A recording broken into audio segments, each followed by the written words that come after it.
इस वीडियो में हम पढ़ने वाले हैं कावेरी जो बुक है इसका चैप्टर फर्स्ट। ठीक है, क्लास 9 की जो न्यू बुक हुई है, जो क्लास 9 का न्यू सिलेबस है, उस बुक का पहला चैप्टर हम इस बुक में पढ़ने वाले हैं। तो चलते हैं पहले अपने कंटेंट पेज की तरफ। होने वाला है कंटेंट पेज, जिसके अंदर की हम देख रहे हैं कि इसके अंदर 8 चैप्टर्स हैं, जिसके अंदर की 4 आपके स्टोरी होंगे और उसमें से 4 आपकी पोएम्स होंगी। जैसे कि फर्स्ट वाली ये स्टोरी है, उसके नीचे ये पोएम है, फिर ये स्टोरी, फिर ये सॉरी ये स्टोरी, ये पोएम, ये स्टोरी, ये पोएम, ऐसे करके टोटल 8 हैं। ठीक है, चलते हैं अपने चैप्टर की तरफ। इसको हमने देख लिया है, अब चलेंगे आगे चैप्टर की तरफ। ये हमारा चैप्टर फर्स्ट है, जिसका टाइटल है how I taught my grand mother to read, यानी कि मैंने अपनी ग्रैंड मदर को, अपनी दादी को पढ़ना कैसे सिखाया। इस चैप्टर के अंदर यही हम पढ़ने वाले हैं। बेसिकली इस चैप्टर के अंदर में ये सिखा गया है कि पढ़ने की या सीखने की हमारी कोई एज लिमिट नहीं होती है। तो चलते हैं चैप्टर को स्टार्ट करते हैं। वैसे ही चैप्टर हमारा यहाँ से स्टार्ट होता है। When I was girl about 12 years, I used to stay in village North Kannada with my grandparents. Those days the transport system was not very good, so we used to get the morning paper only in the afternoon. यानी कि उन दिनों क्या था कि जो writer है, narrator है, वो सिर्फ 12 साल की थी। ठीक है, वो नॉर्थ कर्नाटक में रहती थी, कर्नाटक के नॉर्थ साइड में रहती थी, जहाँ अपने किसके साथ, ग्रैंड पेरेंट्स के साथ। तो उन दिनों में क्या था कि ट्रांसपोर्ट सिस्टम कुछ अच्छा नहीं था, तो इसलिए जो मॉर्निंग का न्यूज़पेपर था वो इनको आफ्टरनून में मिलता था। The weekly magazine used to come one day late, all of would wait eagerly bus which to come with the papers, weekly magazines and the post. यानी कि सब के सब बहुत ही शिद्दत के साथ उस मैगजीन का वेट करते थे, जो हफ्ते में एक दिन मैगजीन आती है न्यूज़पेपर के अंदर, उसका वेट करते थे, जो कि इनके पास एक दिन लेट पहुंचती थी। और जो पेपर के साथ आते थे ना, वो मैगज़ीन जो है इनके पास पोस्ट के द्वारा बस से आती थी। तो बस जो आती थी एक दिन लेट होती थी, क्योंकि इनका ट्रांसपोर्ट सिस्टम अच्छा नहीं था उस टाइम पर। तो इसलिए सब के सब उसी का दिन का वेट करते थे कि कब मैगज़ीन आएगी। Eight that time Triveni was very popular writer in Kannada language, यानी कि उस टाइम पर त्रिवेणी जो है कन्नड़ लैंग्वेज की एक बहुत पॉपुलर राइटर थी। She was wonderful writer, her style was very easy to read, very convincing, her stories usually deal with complex psychological problems in lives of the ordinary people and were always very interesting। यानी कि उनकी जो story होती थी बहुत काफ़ी ज़्यादा simple language में होती थी, जिसे पढ़ना बहुत आसान होता था, उसे समझना बहुत आसान होता था, और वो लोगों को कन्विंस करती थी। उनकी स्टोरी ऐसी होती थी जिससे कि लोग भी प्रभावित हुआ करते थे, और जो उनके डेली लाइफ की जो प्रॉब्लम्स होती थी, उससे भी वो निपटा करते थे। चलते हैं आगे। Unfortunately for Kannada literature she died very young age, यानी कि बड़े दुर्भाग्य की बात थी कि कन्नड़ लिटरेचर की जो राइटर थी वो बहुत ही यंग एज में उनकी डेथ हो जाती है। Even now after 40 years people continue to appreciate her novels, यानी कि आज भी 40 साल के बाद भी लोग उनकी लिखी हुई नॉवेल्स को, स्टोरीज को अप्रिशिएट करते हैं। On one of her novel cold Kashi यात्रा, यानी कि उनमें से उनकी एक जो नोवेल थी Kashi Yatra, was very appearing a serial in the Kannada weekly Karmaveera, यानी कि उन दिनों उनकी जो एक काशी यात्रा नाम की जो नोवेल थी, वो कर्मवीरा नाम के जो वो आती थी, मैगजीन आती थी। देखो जो मैगजीन थी ना, ये जो मैगजीन है, ठीक है, इसके अंदर जो है स्टोरी जो है उसका नाम क्या था, काशी यात्रा, और जो मैगजीन है इसका नाम क्या था, कर्मवीरा। ठीक है, ये मैगजीन का नाम था। इसके अंदर जो स्टोरी आ रही है उसका नाम क्या था, काशी यात्रा। ठीक है, अभी इसके बारे में पढ़ेंगे काशी यात्रा कैसी स्टोरी थी। और ये जो नोवेल है, ये जो आती थी और जो ये नोवेल है, इसका जो मतलब कि जो राइटर जो थी उनका नाम था त्रिवेणी। ठीक है, लिटरेचर का नाम क्या था, सॉरी मैगजीन का नाम क्या था, कर्मवीरा। स्टोरी का नाम थी था स्टोरी का नाम क्या था, काशी यात्रा, और जो राइटर थे उनका नाम क्या था, त्रिवेणी। क्लियर है? ठीक है, अब हम देखने वाले जो काशी यात्रा स्टोरी है उसके बारे में देखेंगे। It is the story of an old lady and her ardent desire to go to Kashi और Varanasi. Most Hindus believe that the going Kashi and worship lord Vishweshwara is the ultimate punya. यानी कि ये जो स्टोरी है, इस स्टोरी में हम देखते हैं कि एक बूढ़ी औरत होती है, वो उनका क्या होती है, उनकी बहुत ज़्यादा इच्छा होती है वो काशी जाएँ, वाराणसी जाएँ, और वहाँ पे जाके लॉर्ड विश्वेश्वराय भगवान की पूजा करें। क्योंकि हिंदूज़ बिलीव करते थे कि लॉर्ड विश्वेश्वर भगवान की अगर कोई पूजा करता है काशी जाके, तो वो उनके लिए सबसे बड़ा पुण्य होता है। This lady also believed in this, and her struggle to go there was described that novel. In the story, there was also a young orphan girl who fall in love, but there was no money for the wedding. In the end, the old lady gives away all her savings without going. Kashi says the happiness of this orphan girl is more important than worship lord Vishweshwar Kashi. अब देखो इस story में क्या होती है, जो काशी यात्रा नाम की जो स्टोरी आती है मैगजीन में, उसमें क्या होता है, ओल्ड लेडी होती है, वो विश्वेश्वर भगवान की पूजा करने के लिए जाना चाहती है, वो बहुत सारे पैसे भी जमा करती है अपनी लाइफ में धीरे धीरे करके कि वो जाके पूजा कर सके। लेकिन क्या होता है कि उसी स्टोरी में एक लड़की होती है, ऑर्फन गर्ल होती है, यानी कि अनाथ लड़की होती है, वो किसी के प्यार में पड़ जाती है, पर उसके पास शादी करने के लिए पैसे नहीं होते हैं। तो जो ओल्ड लेडी है वो क्या करती है, अपने सारे पैसे सेविंग्स उस गर्ल को, ऑर्फन गर्ल को दे देती है और कहती है कि इसकी खुशी में ही मेरी खुशी है। मैं अगर किसी को खुश कर सकती हूँ तो मेरे लिए वो भगवान की पूजा करने से कई गुना ज़्यादा अच्छा है, क्योंकि भगवान भी अल्टीमेटली यही चाहते हैं कि हमें दूसरों की मदद करनी चाहिए। आगे है, my grand mother Krishtakka never went to school so could not read. Every Wednesday the magazine would come and I would read the next episode of this story to her. During that time, she would forget all her work and listen with the great concentration. ठीक है, story में क्या होता है, इनकी जो grand mother है क्रिस्टिका, वो कभी भी स्कूल नहीं गई थी, ठीक है, इसलिए वो पढ़ नहीं सकती थी। जो हर वेडनेसडे को मैगजीन आती थी कनवीरा नाम की, तो जो इनकी पोती थी, जो नैरेटर है, वो उनके लिए स्टोरी पढ़ा करती थी, ताकि वो उनको पढ़ के बता सके कि अगले एपिसोड में क्या होता है। तो वो जब भी स्टोरी आती थी, जब भी ये रीड करती थी, तो जो ग्रैंड मदर है वो अपना सारा काम छोड़ के वो सिर्फ ये सुनने में लग जाती थी कि स्टोरी में नेक्स्ट एपिसोड में क्या होता है। Sorry. Later, she could repeat the entire text by her heart. My grandmother too never went to Kashi, and she identified herself with the novel protagonist. So more than anybody else, she was the one of the interested in knowing what happened next story, and this is that I read the serial out to her. अब क्या होता था कि जब वो पूरे ध्यान से उस स्टोरी को सुनती थी ना, तो उसके बाद वो इस ध्यान से सुनती थी कि बाद में उस स्टोरी को मुंह जुबानी भी पूरा का पूरा पढ़ सकती थी। अब जो माई ग्रैंड मदर थी, वो भी कभी भी काशी नहीं गई थी, ठीक है, तो इसीलिए वो अपने आप को क्या करती है, नोवेल में जो प्रोटैगनिस्ट है ऑलरेडी उसके साथ अपने आप को कनेक्शन जोड़ती है, ठीक है, वो अपने आप को इससे रिलेट करती है। तो अब क्या होता है कि जितने भी लोग थे उनमें से सबसे ज्यादा जो इंटरेस्ट लेने वाली जो लेडी थी वो मेरी दादी हुआ करती थी। वो हमेशा इस स्टोरी को सुनने के लिए उत्सुक रहा करती थी। अब क्या होता है, after hearing what happened the Kashi यात्रा join her friends at the temple courtyard where we children would also gather play hide and seek। अब क्या होता है कि जब ये सुन लेती थी, जब उनको स्टोरी पता चल जाती थी, उसके बाद क्या क्या करती थी, अपने फ्रेंड्स के साथ वो पूरी कहानी सुन लेती थी। अब उसके बाद क्या होता है कि काशी यात्रा जो स्टोरी थी, उसको सुनने के बाद वो टेम्पल में अपने दोस्तों के साथ, अपने फ्रेंड्स के साथ जाके वो डिस्कस किया करती थी। और वहीं पर हम जो बच्चे हो रहा करते थे, वो हम क्या करते थे, हाइड एंड सीक्स गेम खेला करते थे। देखो पीछे से टेम्पल में दिख भी रहा है कि ये लोग हाइड एंड सीक खेल रहे हैं, ठीक है। अब चलते हैं आगे।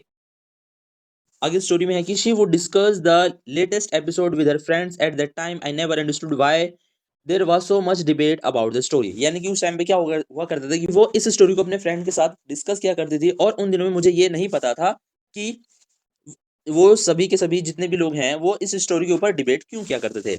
Once I went for a wedding with my cousins to neighbour village. In those days a wedding was a great event we children enjoy ourselves thoroughly. We would eat and play endlessly savouring the freedom because of all the elders were busy. अब क्या होता था, एक बार की बात है कि मैं अपने कजन्स की शादी में पास के गांव में चली गई थी। तो उन दिनों जो तो जो वेडिंग हुआ करती थी, जो शादी हुआ करती थी, वो एक बहुत बड़ा इवेंट समझा जाता था, ठीक है। और हम जो बच्चे हुआ करते थे वो अपने आप को फुल एंजॉय करते थे। हमारा काम क्या होता था, बस खाना और खेलना, ठीक है, और वो भी पूरे मजे के साथ, पूरे फ्रीली होके, फ्रीडम यानी कि इस तरह से आजाद हुआ करते थे, क्योंकि सारे जितने भी बड़े लोग थे वो सबके सब उस दिनों काम के अंदर बिजी हुआ करते थे, ठीक है। अब चलते हैं आगे। आगे क्या होता है कि I went for a couple of days but ended up staying there was a week. यानी कि मैं वहां पे कुछ दिनों के लिए ही गई थी, लेकिन मेरा वहां पे हफ्ता लग गया था, मेरे मतलब कि मुझे हफ्ते हो गए थे। अब आगे क्या होता है कि when I came back to my village I saw my grandmother in tears. I was surprise for I had never seen her cry even in the most difficult situation. What happened next I was worry. यानी कि जब मैं वापस आई तब मैंने क्या देखा कि जो मेरी ग्रैंड मदर है उनकी आंखों में, जब मैं वापस आई तब मैंने क्या देखा कि जो मेरी ग्रैंड मदर है उनकी आंखों में आंसू हैं। मैं ये देख के बहुत सरप्राइज हो गई थी, क्योंकि आज से पहले मैंने उनको कभी भी रोते हुए नहीं देखा था, भले चाहे कितनी भी डिफिकल्ट सिचुएशन क्यों ना हो। तो इसको लेके मुझे चिंता हुई। Avva is everything all right, are you okay. यानी कि जो अव्वा, वो पूछती हैं कि अव्वा क्या सब कुछ ठीक है। I used to call her Avva which means mother in Kannada spoken in north Karnataka. यानी कि जो नरेटर है वो अपनी ग्रैंड मदर को अव्वा कहती थी, जिसका मतलब क्या होता था, मदर, ठीक है। कौन सी लैंग्वेज में, कन्नड़ लैंग्वेज में, ठीक है। अब आगे देखो क्या होता है।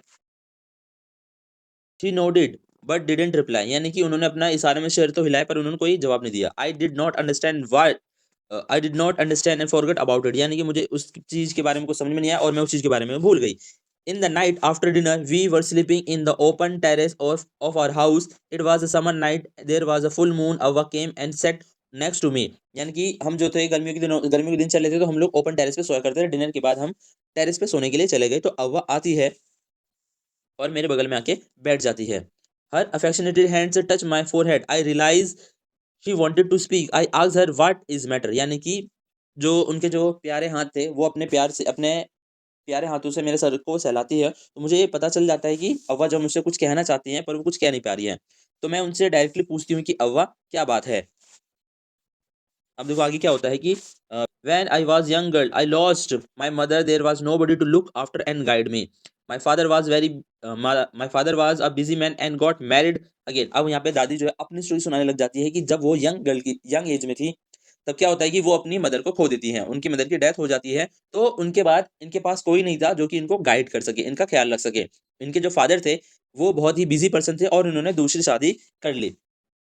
इन those days people never considered education essential for girls so I never went to school. यानी कि उन दिनों में लोग जो है एजुकेशन को कुछ ज्यादा खास नहीं मानते थे लड़कियों के लिए, उसको इंपॉर्टेंस नहीं दी जाती थी तो इसीलिए मैं स्कूल कभी भी नहीं जा पाई. I got married very young young and had childrens, यानी कि मैं बहुत ही जल्दी उस टाइम पे मेरी शादी हो गई थी और फिर मेरे बच्चे हो गए.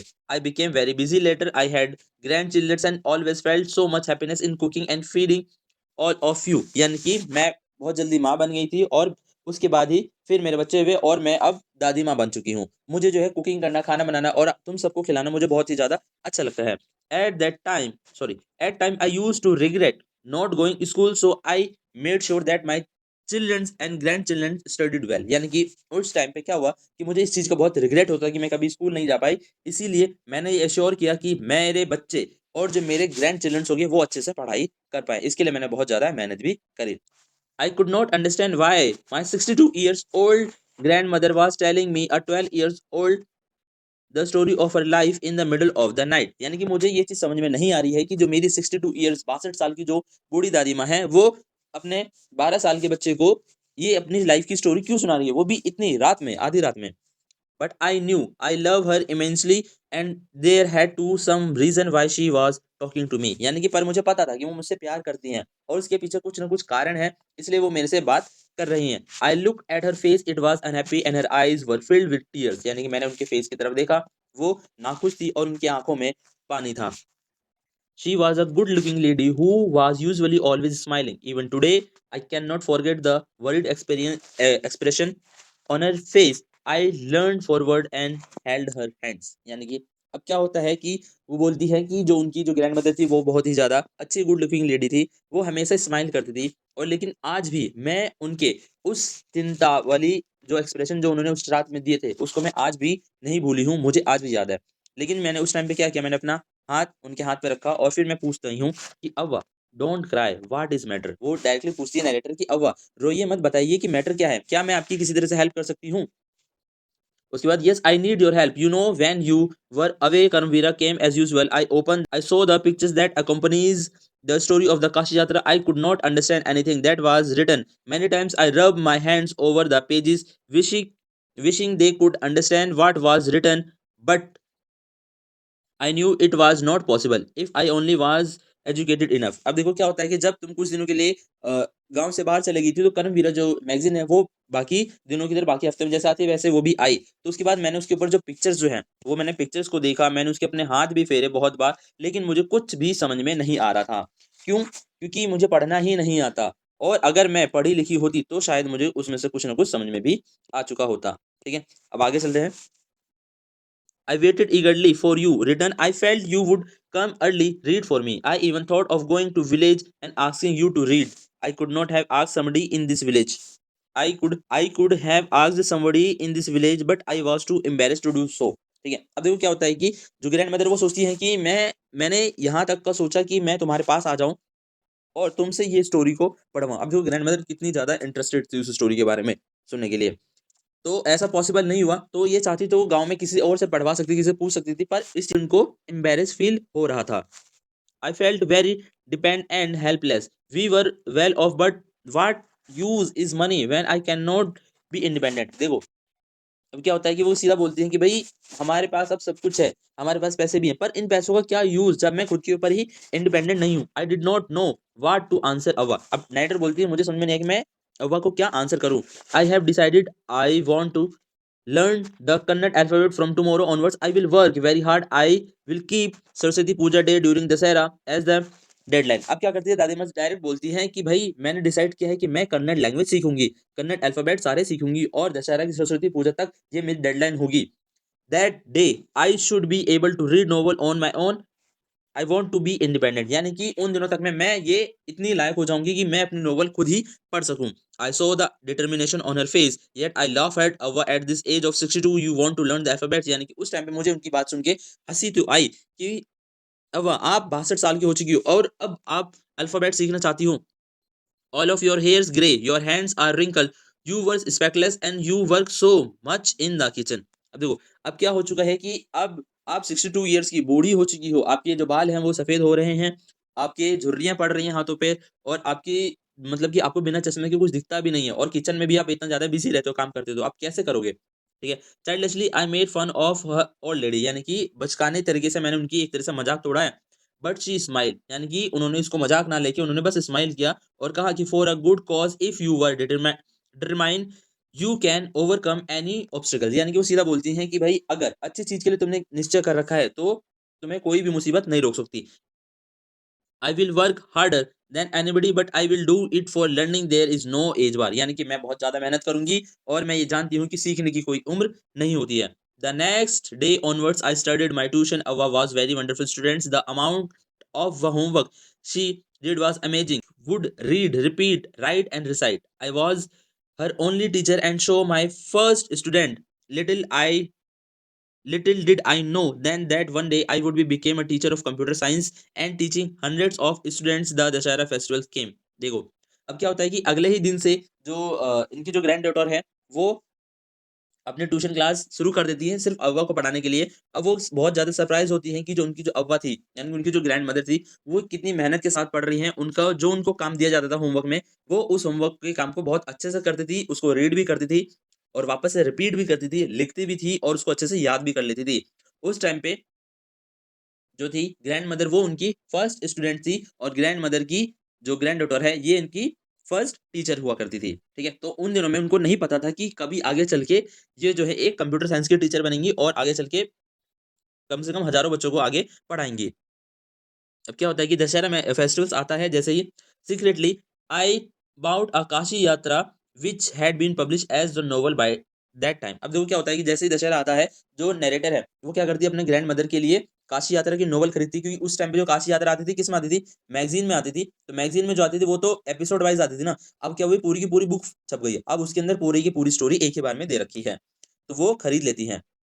My grandmother called me to the puja place and made me sit down on a stool. She gave me a gift of frock material then she something unusual. यानी कि अब क्या करती हैं कि ग्रैंड मदर उनको बुलाती हैं, अपने जो नरेटर है उनको बुलाती हैं और उनको स्टूल के ऊपर बिठाती हैं और फिर वो कुछ ऐसा करती हैं जिससे कि मैं सरप्राइज हो जाती हूँ। क्या करती हैं वो, she bent down and touch my feet. I was surprise and taken back. Elderly never touch the feets of youngsters. We have always touched the feet of God, elders and teachers. We consider that as a mark of respect। अब देखो क्या होता है कि वो उनको stool पे बिठाती हैं और जो उनकी ग्रैंड मदर है वो अपने पैर पोती के पैर छूती है, तो इसको देख के वो काफी ज्यादा सरप्राइज हो जाती है और अपने पैर वो थोड़े से पीछे खींच लेती है, क्योंकि हमने क्या सीखा है कि हमारे बड़े जो हैं वो कभी भी अपने छोटे के पैर नहीं छुआ करते हैं। हम हमेशा पैर भगवान के छूते हैं और जो हमसे बड़े हैं और हमें अपने टीचर्स के पैर छूने चाहिए, ये हमें सिखाया गया है, ये हम जानते हैं। We consider that as a mark of respect, यानी कि इसको हम कैसे मानते थे, एक तरीके का रिस्पेक्ट की तरह हम इसको मानते थे। But it is great tradition, ये जो है एक बहुत अच्छा ट्रेडिशन रहा। But today the reverse had happen, I was not correct,